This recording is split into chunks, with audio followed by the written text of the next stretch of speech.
Chapter 29. The recollection of about 3 days and nights succeeding this is very dim in my mind. I can recall some sensations felt in that interval, but few thoughts framed and no actions performed. I knew I was in a small room and in a narrow bed. To that bed I seemed to have grown. I lay on it motionless as a stone, and to have torn me from it would have been almost to kill me. I took no note of the lapse of time, of the change from morning to noon, from noon to evening. I observed when anyone entered or left the apartment. I could even tell who they were. I could understand what was said when the speaker stood near to me, but I could not answer. To open my lips or move my limbs was equally impossible. Hannah, the servant, was my most frequent visitor. Her coming disturbed me. I had a feeling that she wished me away, that she did not understand me or my circumstances, that she was prejudiced against me. Diana and Mary appeared in the chamber once or twice a day. They would whisper sentences of this sort at my bedside. It is very well we took her in. Yes, she would certainly have been found dead at the door in the morning. She'd been left out all night. I wonder what she has gone through. Strange hardships, I imagine. Poor, emaciated, pallid wanderer. She is not an educated person, I should think, by her manner of speaking. Her accent was quite pure. The clothes she took off, though splashed and wet, were little worn and fine. She has a peculiar face, fleshless and haggard as it is. I rather like it, when in good health and animated. I can fancy her physiognomy would be agreeable. Never once in their dialogues did I hear a syllable of regret at their hospitality that they had extended to me, or of suspicion of or aversion to myself.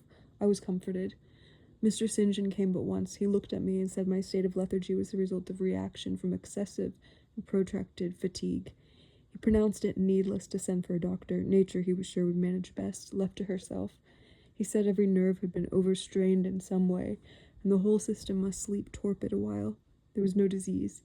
He imagined my recovery would be rapid enough once commenced. These opinions he delivered in a few words, in a quiet, low voice, and added, after a pause, in the tone of a man little accustomed to expansive comment. Rather an unusual physiognomy, certainly not indicative of vulgarity or degradation. Far otherwise, responded Diana. To speak truth, St. John, my heart rather warms to the poor little soul. I wish we may be able to benefit her permanently. That is hardly likely, was the reply. You will find she is some young lady who has had a misunderstanding with her friends, has probably injudiciously left them. We may perhaps succeed in restoring her to them if she is not obstinate, but I trace lines of force in her face, which make me skeptical of her tractability. He stood considering me some minutes, then added, She looks sensible, but not at all handsome. She's so ill, St. John. Ill or well, she would always be plain. The grace and harmony of beauty are quite wanting in those features. On the 3rd day I was better. On the 4th I could speak, move, rise in bed, and turn. Hannah had brought me some gruel and dry toast about, as I supposed, the dinner hour. I had eaten with relish. The food was good, void of the feverish flavor which had hitherto poisoned what I had swallowed. When she left me, I felt comparatively strong and revived. Ere long, satiety of repose and desire for action stirred me. I wished to rise, but what could I put on? Only my damp and bemired apparel, in which I had slept on the ground and fallen in the marsh. I felt ashamed to appear before my benefactors so clad. I was spared the humiliation. On a chair by the bedside were all my own things, clean and dry. My black silk frock hung against the wall. The traces of the bog were removed from it, the creases left by the wet smoothed out. It was quite decent. My very shoes and stockings were purified and rendered presentable. There were the means of washing in the room, and a comb and brush to smooth my hair. After a weary process and resting every 5 minutes, I succeeded in dressing myself.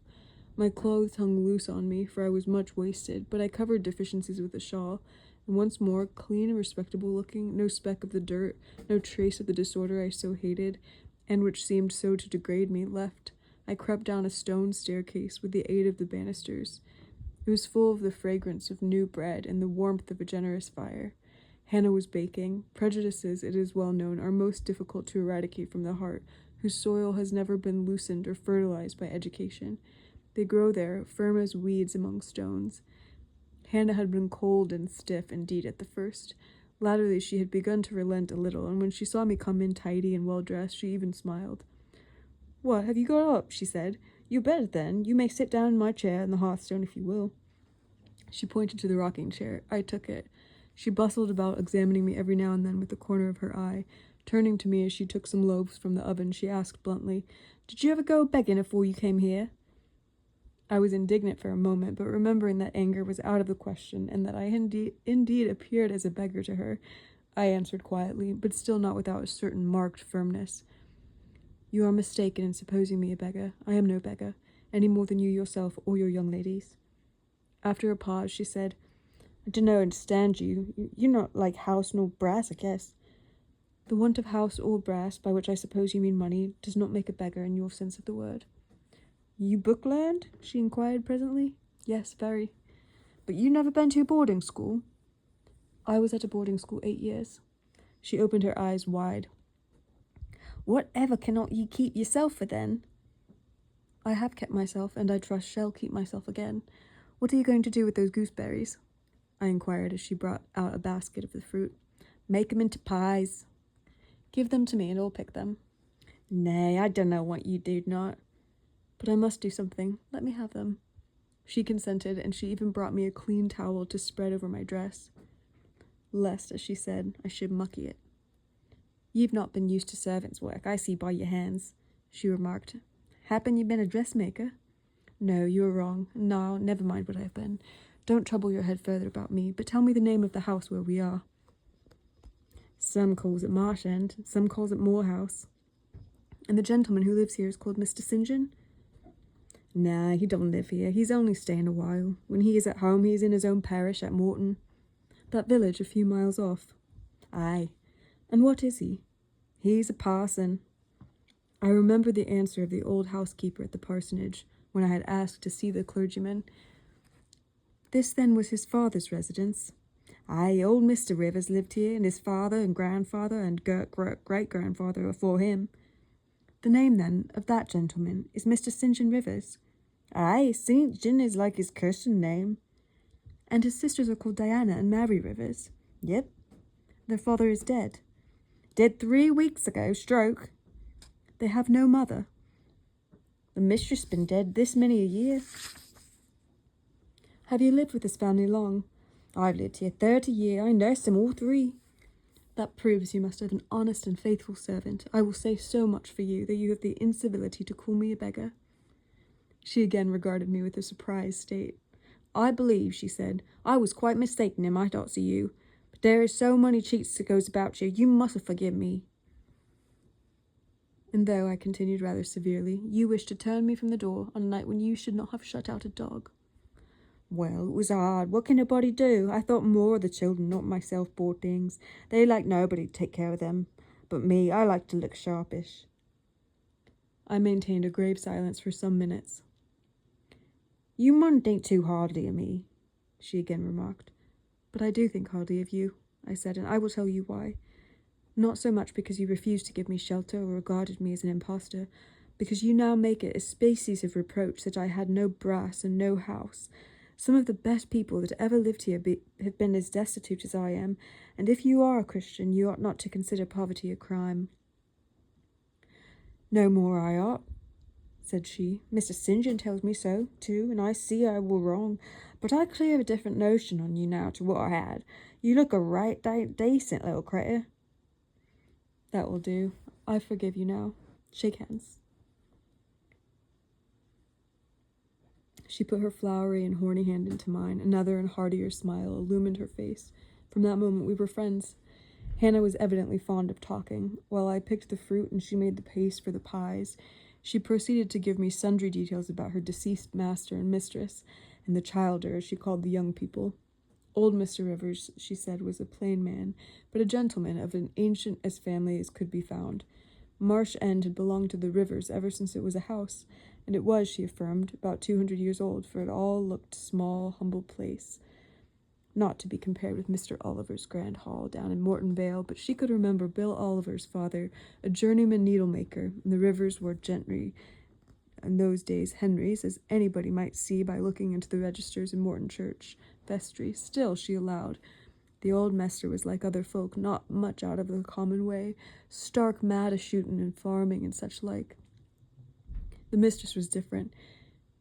She was a great reader and studied a deal, and the bairns had taken after her. There was nothing like them in these parts, nor ever had been. They had liked learning, all three, almost from the time they could speak, and they had always been of a make of their own. Mr. St. John, when he grew up, would go to college and be as a parson, and the girls, as soon as they left school, would seek places as governesses, for they had told her their father had some years ago lost a great deal of money by a man he had trusted turning bankrupt. His was now not rich enough to give them fortunes. They must provide for themselves. They had lived very little at home for a long time, and were only come now to stay a few weeks on account of their father's death. But they did so like Marsh End and Morton and all these moors and hills about. They had been in London and many other grand towns, but they also said there was no place like home. And then they were so agreeable with each other, never fell out nor threeped. She did not know where there was such a family for being united. Having finished my task of gooseberry picking, I asked where the two ladies and their brother were now. Gone over to Morton for a walk, but they'd be back in half an hour to tea. They returned within the time Hannah had allotted them. They entered by the kitchen door. Mr. St. John, when he saw me, merely bowed and passed through. The two ladies stopped. Mary, in a few words, kindly and calmly expressed the pleasure she felt in seeing me well enough to be able to come down. Diana took my hand. She shook her head at me. You should have waited for my leave to descend, she said. You look very pale and so thin. Poor child, poor girl. Diana had a voice toned to my ear like the cooing of a dove. She possessed eyes whose gaze I delighted to encounter. Her whole face seemed to me full of charm. Mary's countenance was equally intelligent, her features equally pretty, but her expression was more reserved, and her manners, though gentle, more distant. Diana looked and spoke with a certain authority. She had a will, evidently. It was my nature to feel pleasure in yielding to an authority supported like hers, and to bend, where my conscience and self-respect permitted, to an active will. "And what business have you here?" she continued. "It is not your place. Mary and I sit in the kitchen sometimes, because at home we like to be free, even to license, but you're a visitor and must go into the parlour." "I'm very well here." "Not at all, with Hannah bustling about, covering you with flour. Besides, the fire's too hot for you," interposed Mary. "To be sure," added her sister. "Come, you must be obedient." And still holding my hand, she made me rise and led me into the inner room. "Sit there," she said, placing me on the sofa, "while we take our things off and get the tea ready. It is another privilege we exercise in our little moorland home, to prepare our own meals when we are so inclined, and when Hannah is baking, brewing, washing, or ironing." She closed the door, leaving me solace with Mr. St. John, who sat opposite, a book or newspaper in his hand. I examined first the parlour and then its occupant. The parlour was rather a small room, very plainly furnished, yet comfortable, because clean and neat. The old-fashioned chairs were very bright, and the walnut wood table was like a looking-glass.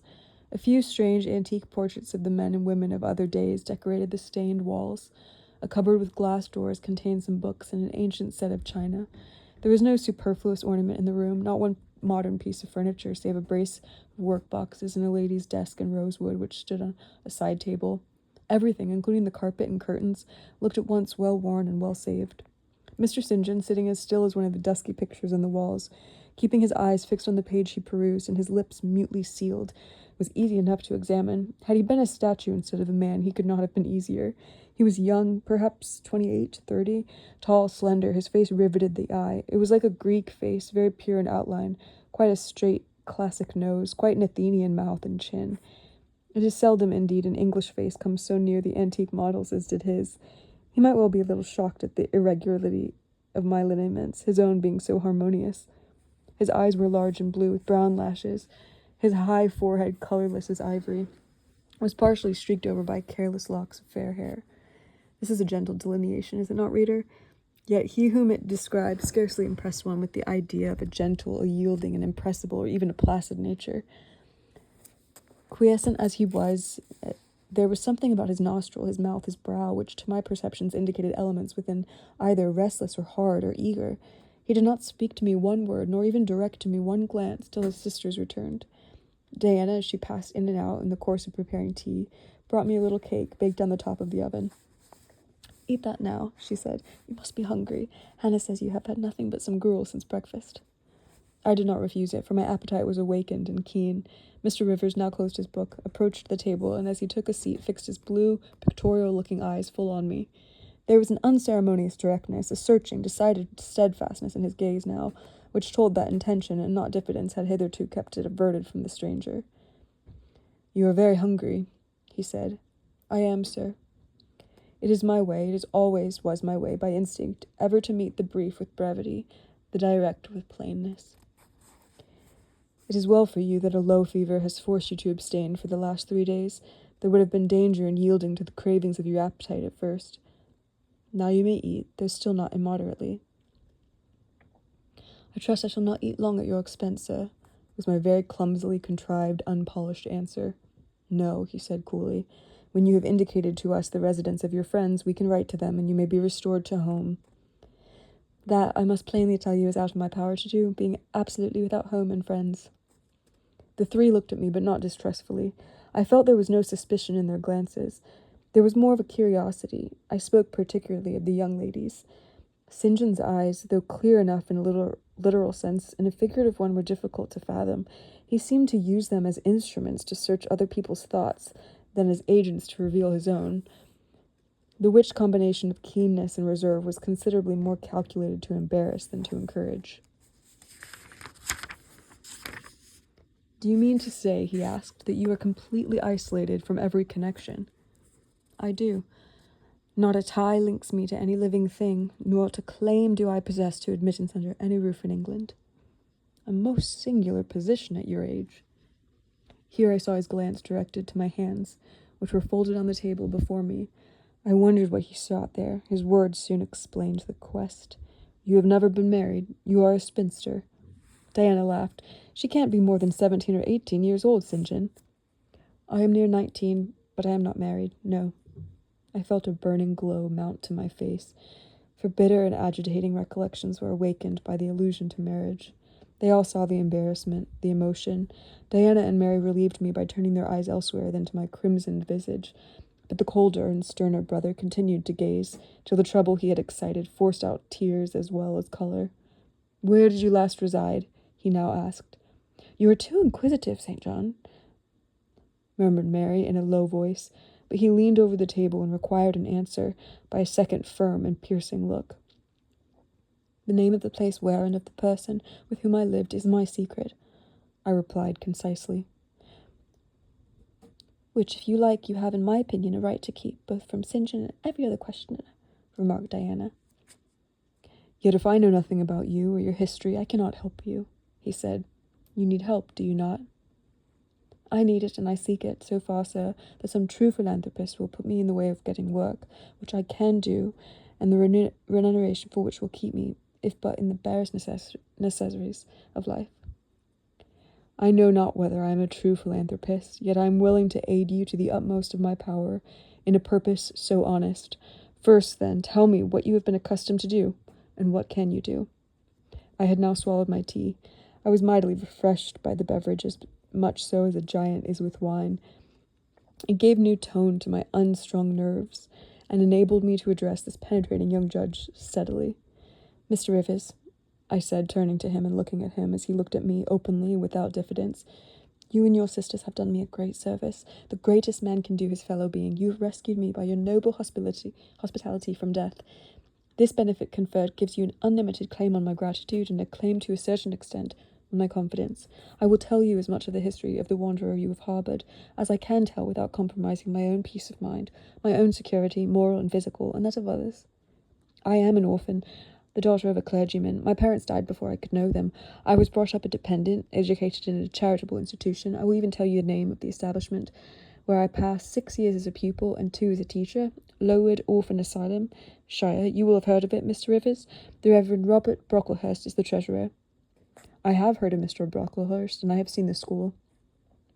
"I left Lowood nearly a year ago to become a private governess. I obtained a good situation, and I was happy. This place I was obliged to leave 4 days before I came here. The reason of my departure I cannot, and I ought not to explain. It would be useless, dangerous, and would sound incredible. No blame attached to me. I am as free from culpability as any one of you three.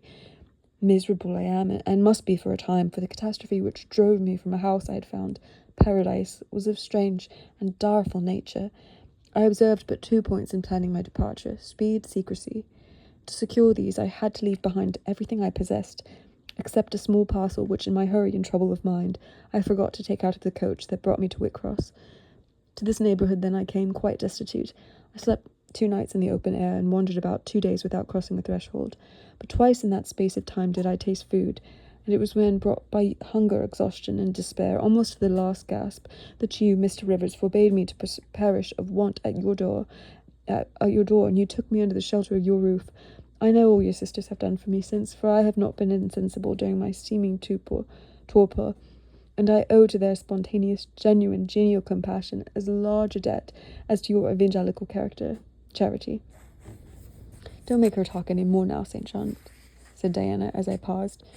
She is evidently not yet fit for excitement. Come to the sofa and sit down, Miss Elliot. I gave an involuntary half-start at hearing the alias. I had forgotten my new name. Mr. Rivers, whom nothing seemed to escape, noticed it. You said your name was Jane Elliot, he observed. I did say so, and it is the name by which I think it expedient to be called at present. But it is not my real name, and when I hear it, it sounds strange to me. Your real name you will not give? No.